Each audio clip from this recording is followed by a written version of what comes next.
Nearing the end of his earthly Vers la ministry, fin de son ministère terrestre, notre Sauveur Jésus-Christ a commandé à ses disciples, « Allez, faites de toutes les nations des disciples, et allez par tout le monde et prêchez la bonne nouvelle à toute la création. »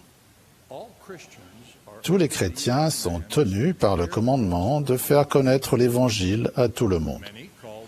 Beaucoup appellent cela la grande mission.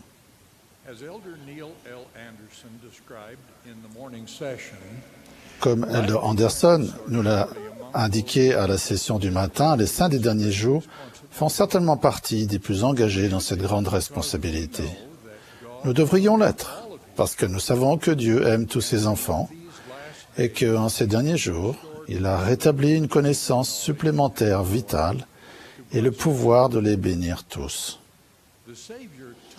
Le Sauveur nous a enseigné que nous devons aimer tous nos frères et sœurs.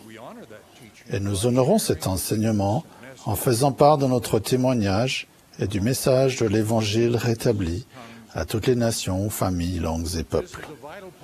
C'est une partie fondamentale de ce que signifie être un saint des derniers jours. Nous le considérons comme un privilège joyeux. Que peut-il y avoir de plus joyeux que de faire connaître les vérités de l'éternité aux enfants de Dieu? Aujourd'hui, pour faire connaître l'Évangile, nous disposons de nombreuses ressources qui n'existaient pas du temps des générations précédentes.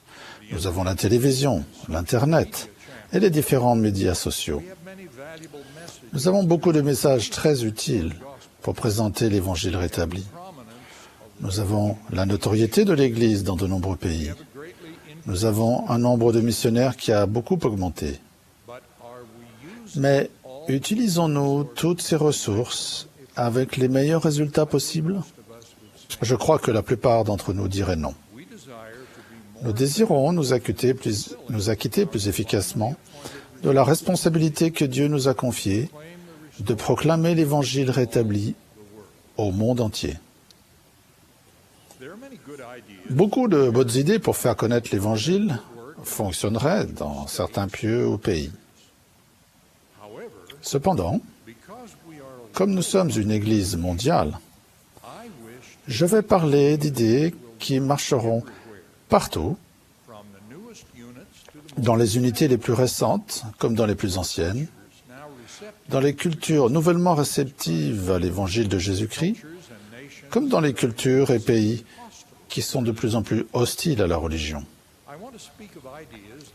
Je veux parler d'idées que vous pouvez utiliser avec des personnes qui sont des croyants engagés en Jésus-Christ, aussi bien qu'avec celles qui n'ont jamais entendu son nom. Avec des personnes qui sont satisfaites de leur vie actuelle, aussi bien qu'avec celles qui cherchent désespérément à s'améliorer. Que puis-je dire qui vous sera utile pour faire connaître l'Évangile, quelle que soit votre situation? Nous avons besoin de l'aide de tous les membres, et tous les membres peuvent aider, parce qu'il y a tant à accomplir pour faire connaître l'Évangile rétabli à toutes les nations, familles, langues et peuples. Nous savons tous que la participation des membres à l'œuvre missionnaire est vitale pour réussir à convertir et à maintenir les convertis dans l'Église. Le président Monson a dit, « Le moment est venu pour les membres et les missionnaires de s'unir et de travailler dans la vigne du Seigneur pour lui amener des âmes. Il a préparé la voie pour que nous fassions connaître l'Évangile d'une multitude de façons. Et il nous aidera dans notre tâche si nous agissons avec foi pour accomplir son œuvre. » Parler de l'Évangile rétabli est notre devoir et notre prérogative de chrétiens durant toute notre vie. Quentin L. Cook nous a rappelé, « L'œuvre missionnaire n'est pas simplement l'une des 88 touches d'un piano sur laquelle on appuie occasionnellement. C'est l'accord majeur d'une mélodie captivante qui doit être jouée continuellement tout au long de notre vie, si nous voulons rester en harmonie avec notre engagement de chrétien et avec l'Évangile de Jésus-Christ.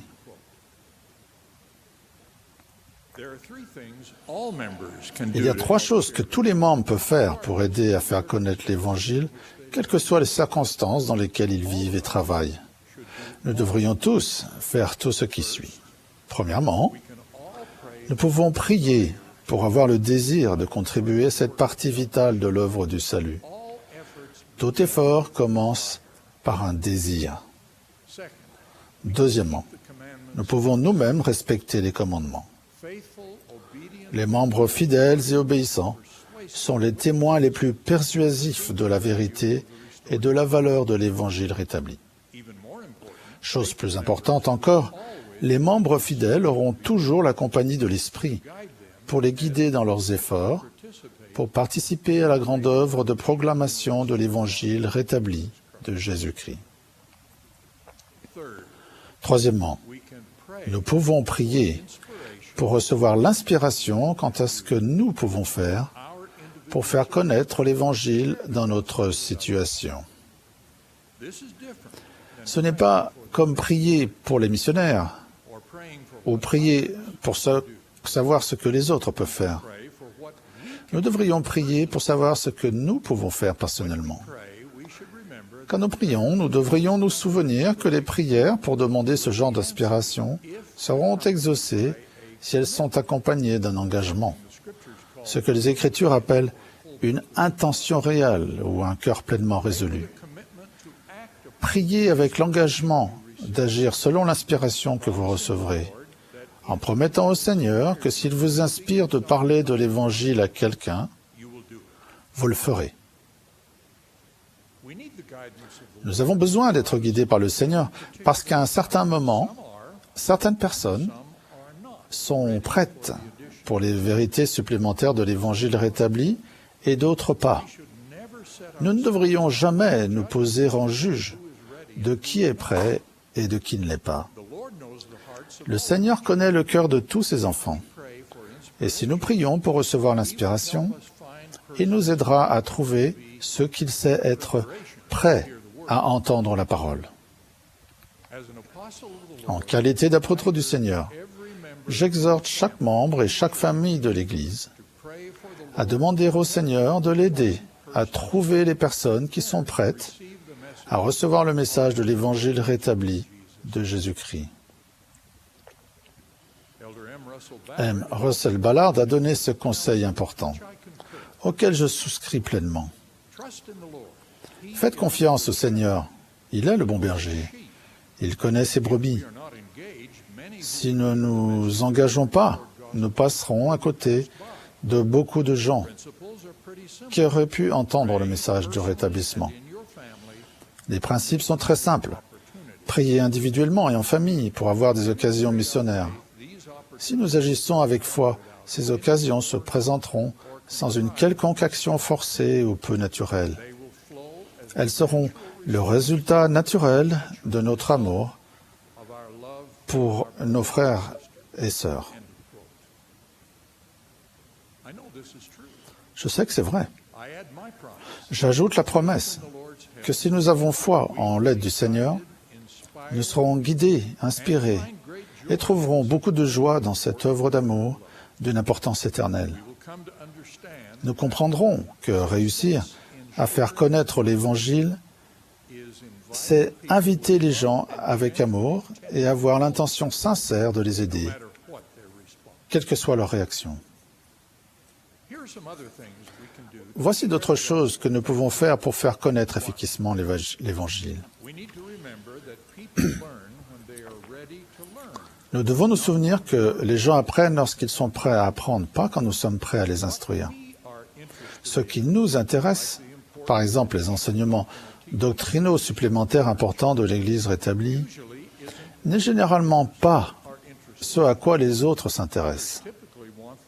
Généralement, ils veulent les résultats de la doctrine, pas la doctrine elle-même. Quand ils observent ou ressentent les effets de l'Évangile rétabli de Jésus-Christ dans notre vie, ils ressentent l'Esprit et commencent à s'intéresser à la doctrine. Ils peuvent aussi être intéressés s'ils cherchent davantage de bonheur, s'ils cherchent à être plus proches de Dieu ou à mieux comprendre le but de la vie. Par conséquent, Nous devons chercher attentivement et en nous aidant de la prière à faire preuve de discernement pour comprendre si quelqu'un veut en savoir davantage. Cela dépendra de plusieurs choses, comme la situation dans laquelle se trouve la personne et notre relation avec elle. C'est un bon sujet de discussion dans le cadre des réunions de conseil, de collèges et de sociétés de secours. Deuxièmement, quand nous parlons aux autres, nous devons nous souvenir qu'une invitation à en apprendre davantage sur Jésus-Christ et sur son Évangile est préférable à une invitation à en apprendre plus sur notre Église. Ce que nous voulons, c'est que les gens soient convertis à l'Évangile. C'est le grand rôle du livre de Mormon. Les sentiments sur l'Église suivent la conversion à Jésus-Christ. Ils ne la précèdent pas. Beaucoup de gens qui se méfient des églises aiment néanmoins le Sauveur. Commencez donc par le commencement. Troisièmement, quand nous cherchons à présenter l'Évangile rétabli aux gens, nous devons toujours le faire avec un intérêt authentique et avec amour pour la personne. C'est le cas lorsque nous essayons d'aider les autres à résoudre des problèmes qu'ils nous ont indiqués ou lorsque nous les côtoyons dans le cadre d'activités de service au sein de la collectivité, par exemple pour soulager la souffrance, prendre soin des pauvres et des nécessiteux ou améliorer la qualité de vie des autres. Quatrièmement, nos efforts pour faire connaître l'Évangile ne doivent pas être limités à notre cercle d'amis et de connaissances. Pendant les Jeux olympiques, nous avons appris qu'à Rio de Janeiro, un chauffeur de taxi, membre de l'Église, avait des exemplaires du livre de Mormon en 7 langues différentes. Il les donnait à tous les gens qui acceptaient d'en recevoir un. Il s'est donné le nom de missionnaire chauffeur de taxi. Il a dit « Les rues de Rio de Janeiro sont mon champ de ma mission ».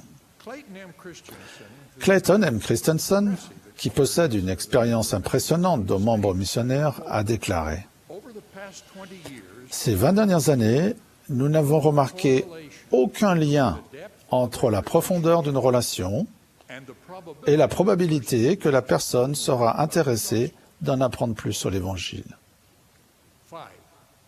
Cinquièmement, les épiscopats peuvent planifier une réunion de Sainte Seine spéciale et exhorter les membres à amener des personnes intéressées.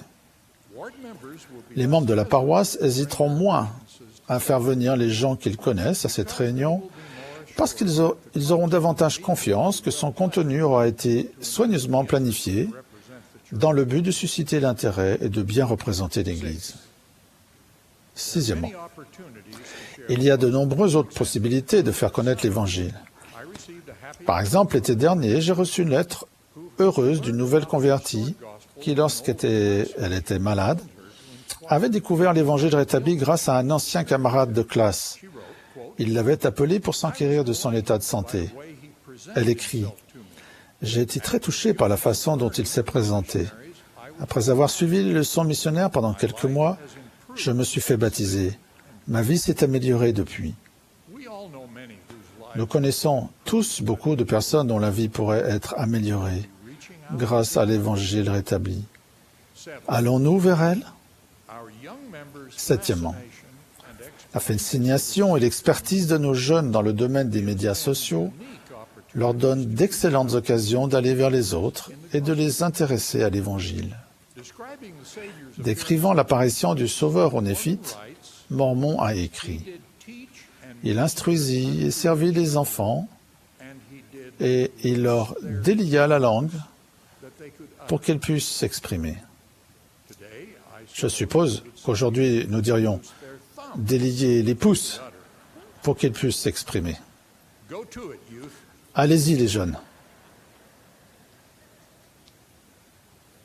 Faire connaître l'Évangile n'est pas un fardeau, mais une joie. Ce que nous appelons l'œuvre missionnaire par les membres n'est pas un programme, mais une attitude d'amour et de main tendue pour aider les personnes qui nous entourent.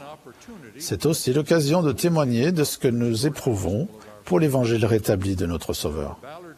Comme l'a enseigné Frère Ballard, une preuve importante de notre conversion et de ce que nous ressentons à propos de l'Évangile est donné par notre désir de le faire connaître aux autres.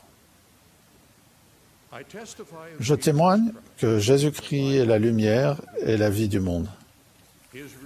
Son évangile rétabli éclaire notre chemin dans la condition mortelle. Son expiation nous donne l'assurance d'une vie après la mort et la force de poursuivre notre route vers l'immortalité.